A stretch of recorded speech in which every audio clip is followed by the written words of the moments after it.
والے ہیں does God exist کے ٹاپک پر. تو یہ ایک ایسا ٹاپک ہے جس کے متعلق کوئی بھی ڈیسیجن لینے کے لیے الگ الگ اسٹینڈرڈز ہو سکتے ہیں. لہٰذا ڈیبیٹ کے شروع میں یہ ضروری ہے کہ ہم یہ جان لیں کہ آج کے اس ٹاپک میں کون سا اسٹینڈرڈ صحیح ہوگا اور کون سا غلط ہوگا. سب سے پہلا اسٹینڈرڈ جسے میں سمجھتا ہوں کہ ہمارے ریسپیکٹڈ جناب جاوید اختر صاحب بڑی تیزی کے ساتھ اس کی طرف لپکیں گے، وہ ہے سائنس. جبکہ سائنس در حقیقت خدا کے ایگزسٹنس کو ڈائریکٹلی ثابت کرنے یا اس کے ایگزسٹنس کو ڈینائی کرنے کے لیے اسٹینڈرڈ نہیں بن سکتی. اور اس کی وجہ کیا ہے یہ میں نہیں کہہ رہا، یہ وہ لوگ کہہ رہے ہیں جو سائنس کے ایکسپرٹس ہیں. نیشنل اکیڈمی آف سائنس کہتی ہے science doesn't have the processes to prove اور disprove the existence of God. Y? کیونکہ سائنس کا تعلق ایمپیریکل ایویڈنس سے ہے اور ایمپیریکل ایویڈنسز کا تعلق ہمارے نیچرل اور فزیکل ورلڈ سے ہے، جبکہ گاڈ نان فزیکل اور سپر نیچرل ریالٹی ہے. لہٰذا نان فزیکل ریالٹی کو آپ اس ٹول کے ساتھ نہیں چیک کر سکتے جس کا کام فزیکل ریالٹی کو تلاش کرنا ہے. لہٰذا آج اس ڈیبیٹ میں گاڈ کی ایگزسٹنس کو ثابت کرنے یا اسے ڈینائی کرنے میں سائنٹیفک ایویڈنس کو ایکسپٹ نہیں کیا جائے گا. دوسرا اسٹینڈرڈ ہو سکتا ہے ریویلیشن، کہ ریویلیشن کے ذریعے ہم یہ ثابت کریں کہ گاڈ ایگزسٹ کرتا ہے یا نہیں. لیکن یہ اسٹینڈرڈ بھی آج ارریلیونٹ ہے. کیوں؟ کیونکہ ریویلیشن میرے نزدیک سورس آف نالج ہے، ویلڈ سورس آف نالج ہے، لیکن ہمارے جاوید اختر صاحب کے نزدیک یہ ویلڈ سورس آف نالج نہیں ہے. لہٰذا آج کی ڈیبیٹ میں میں ایک بھی ایویڈنس کسی بھی مذہبی اسکرپچر سے نہیں دوں گا تاکہ جاوید اختر صاحب کے لیے وہ ان ایکسیپٹیبل نہ ہو. تیسرا جو معیار ہو سکتا ہے وہ ہے آبزرویشن، کہ بھائی کوئی کہے کہ ہمیں خدا دکھاؤ، اگر ہے تو دکھاؤ، یا یہ کہ خدا کے ایگزسٹنس پر ایمپیریکل ایویڈنس دو. تو یہ ہے در حقیقت غلط ٹول کا استعمال کرنا. یہ ایسا ہی ہے کہ جاوید صاحب مجھ سے یہ مطالبہ کریں کہ مفتی صاحب آپ میٹل ڈیٹیکٹر کے ذریعے پلاسٹک ڈیٹیکٹ کر کے دکھائیں. اب چونکہ پلاسٹک ڈیٹیکٹ نہیں ہو پا رہی ہے لہٰذا plastic does not exist. No, you are using the wrong tool. اس ٹول سے پلاسٹک کو ڈیٹیکٹ نہیں کیا جاتا. لہٰذا میں سمجھتا ہوں کہ گاڈ کے ایگزسٹنس پر ایمپیریکل ایویڈنس کا مطالبہ کرنا ایک بچکانہ مطالبہ ہے، اور ہمارے ریسپیکٹڈ جناب جاوید اختر صاحب اس اسٹیج سے اب بہت آگے نکل چکے ہیں. اب بچتا ہے ایک ہی اسٹینڈرڈ، اور وہ اسٹینڈرڈ ہے عقل، لاجک، ریزننگ. اور یہی وہ اسٹینڈرڈ ہے جس کے تحت گاڈ کی ایگزسٹنس کو ثابت کیا جائے گا یا گاڈ کی ایگزسٹنس کو ڈینائی کیا جائے گا. لیکن چونکہ یہ بہت امپورٹنٹ اور سینسٹیو ٹاپک ہے، اس لیے لاجیکل آرگیومنٹ بھی ایسا ہونا چاہیے جو ڈیفینیٹو ہو، انڈیفینیٹو نہ ہو، جو 2 اور 2 4 کی طرح بالکل واضح ہو، جسے لاجیکلی ریجیکٹ کرنا پاسبل نہیں ہو. فار ایگزامپل ہم کہیں ہمارے ریسپیکٹڈ مسٹر سوربھ صاحب یہ ایک انسان ہے اور تمام انسان کانشیس بینگ ہے، لہٰذا نتیجہ کیا نکلا؟ ہمارے سوربھ صاحب بھی کانشیس بینگ ہے.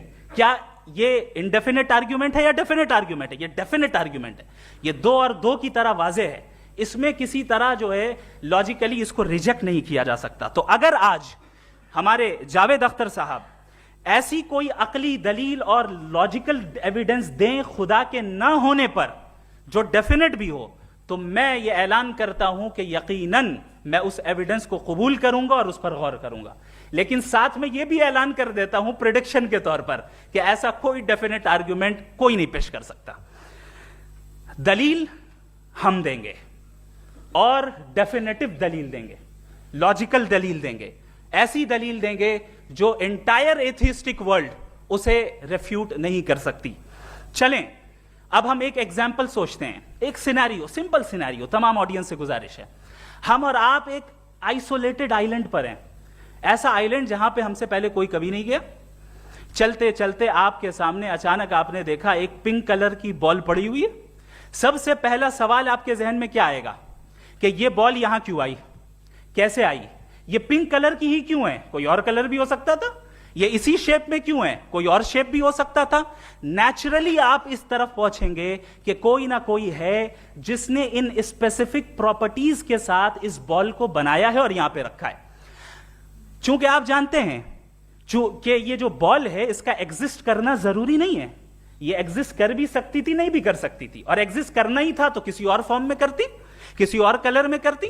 اب آپ اس بال کو ایکسپینڈ کرتے چلے جائیں, ایکسپینڈ کرتے چلے جائیں, ایکسپینڈ کرتے چلے جائیں, یہاں تک کہ یہ بال یونیورس کے سائز کی ہو جائے. بتائیے کہ کیا سائز کے بڑھ جانے سے سوال بدل جائے گا؟ ہرگز نہیں بدلے گا. ابھی بھی سوال رہے گا یہ یونیورس کہاں سے آیا, ان اسپیسیفک پراپرٹیز کے ساتھ کہاں سے آیا, کیوں آیا, کس نے بنایا. یہ سوال اس وقت بھی ویلڈ رہے گا. لیکن یہ سوال اگر ہم جناب جاوید اختر صاحب سے کریں تو چونکہ ان کا ورلڈ ویو ایتھیسٹک ہے, اور صرف ان کا نہیں, مطلب جتنے بھی ایتھیسٹ ہیں اور ایتھیسٹک ورلڈ ویو کو رکھنے والے سے اگر آپ یہ سوال کریں کہ یہ یونیورس کہاں سے آیا, تو ان کا جواب یا تو آرگیومنٹ فرام اگنورینس ہوگا یا ڈوگمیٹک ہوگا. یا تو یہ کہیں گے کہ مجھے نہیں پتا کہ یہ کہاں سے آیا, لہذا گاڈ ڈز ناٹ ایگزسٹ, یہ آرگیومنٹ فرام اگنورینس ہے. یا یہ کہیں گے کہ یہ یونیورس خود بخود بن گیا. اس کا مطلب یہ ہے کہ اس بال کو بھی خود بخود بن جانا چاہیے, لیکن بال کے تعلق سے یہ ایکسپلینیشن ایکسپٹ نہیں کی جائے گی کہ یہ خود بخود بن گئی, لیکن یونیورس کے تعلق سے کر دیا جائے گا. اسے ہم دوسرے الفاظ میں ڈوگما بھی کہہ سکتے ہیں. دوسری چیز, ہمارے جاوید اختر صاحب ضرور گاڈ آف گیپس کی مثال بھی ضرور دیں گے, اور مثال دیں گے کہ پہلے زمانے میں بجلیاں کڑکتی تھی تو لوگوں نے کسی ایک خدا کی طرف, اور بارش ہوتی تھی تو دوسرے خدا کی طرف منسوب کر دیا, ان کے پاس دلیل نہیں تھی. یہ ہمارا ورلڈ ویو ہے ہی نہیں, یہ ہمارا ورلڈ ویو ہے ہی نہیں, کیونکہ نیچرل فینومینا کے پروسیس کی انٹرپریٹیشن کو جان لینے سے یہ کہاں سے ثابت ہو گیا کہ گاڈ ایگزسٹ نہیں کرتا ہے. اس پر میں انشاءاللہ ابھی آگے بات کروں گا. آپ حضرات یہ بھی دیکھیں گے, اور میں یہ ایکسپیکٹ کرتا ہوں کہ ہمارے رسپیکٹڈ جناب جاوید اختر صاحب ضرور ایموشنل آرگیومنٹس بھی دیں گے, جو کہ ایک لاجیکل فیلیسی ہے جب بات آتی ہے ٹروتھ کو ڈیسائیڈ کرنے میں. کیوں؟ مثال کے طور پر وہ کہیں گے کہ اگر گاڈ ہے تو ایول کیوں ایگزسٹ کرتا ہے, جبکہ میں کہتا ہوں ایول کا ایگزسٹ کرنا گاڈ کے ایگزسٹ کرنے کی دلیل ہے, اس کے خلاف نہیں ہے. چونکہ اگر گاڈ ہے تو ہم سب اس کے سامنے اکاؤنٹیبل ہیں, اور اگر ہم اکاؤنٹیبل ہیں تو اکاؤنٹیبلٹی کے لیے ایول کا موجود ہونا ضروری ہے, اس کے بغیر ہم اکاؤنٹیبل نہیں ہو سکتے. اور اگر ہم اکاؤنٹیبل نہیں ہیں تو ہم جناب جاوید اختر صاحب سے پوچھیں گے کہ آپ بتائیں کہ پھر سفرنگ اس دنیا میں کیوں ہیں؟ اگر خدا نہیں ہے تو سفرنگ کیوں ہیں؟ اور ان لوگوں کے جذبے کا کیا جن کے اندر سفرنگ کے بعد انتقام لینے کا جذبہ پایا جاتا ہے اور وہ اس دنیا سے ایسے ہی چلے گئے, کیا ان کی ساری تکلیفیں بیکار چلی جائیں گی؟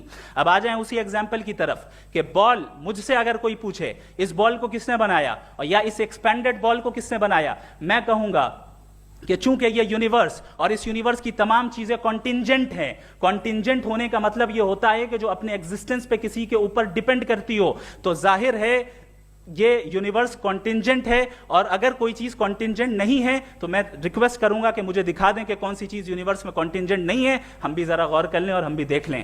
اور جب کانٹینجنٹ چیزیں موجود ہیں تو فلاسفرز کی اصطلاح کے مطابق, ہم اس ٹرمینالوجی کے مطابق ہم اس جگہ تک پہنچتے ہیں اور اس ہستی تک پہنچتے ہیں جسے نیسیسری بینگ کہا جاتا ہے, کہ یہ وہ نیسیسری بینگ ہے جس کا موجود نہ ہونا ناممکن ہو. چونکہ اگر یہ موجود نہ ہو تو ساری چیزیں ایگزسٹنس میں آئیں گی ہی نہیں, اور یہ ساری کانٹینجنٹ چیزیں اسی کے اوپر ڈیپینڈ کرتی ہیں. اب اگر آپ یہ سوال کرتے ہیں کہ پھر اس ہستی کو کس نے بنایا, پھر اس کا کاز کیا ہے, پھر اس کا کاز کیا ہے, پھر اس کا کاز کیا ہے, اور اینڈلیسلی چلے جائیں, اسے ہم کہتے ہیں انفینٹ ریگریس آف کازز, جو کہ لاجیکل فیلیسی ہے.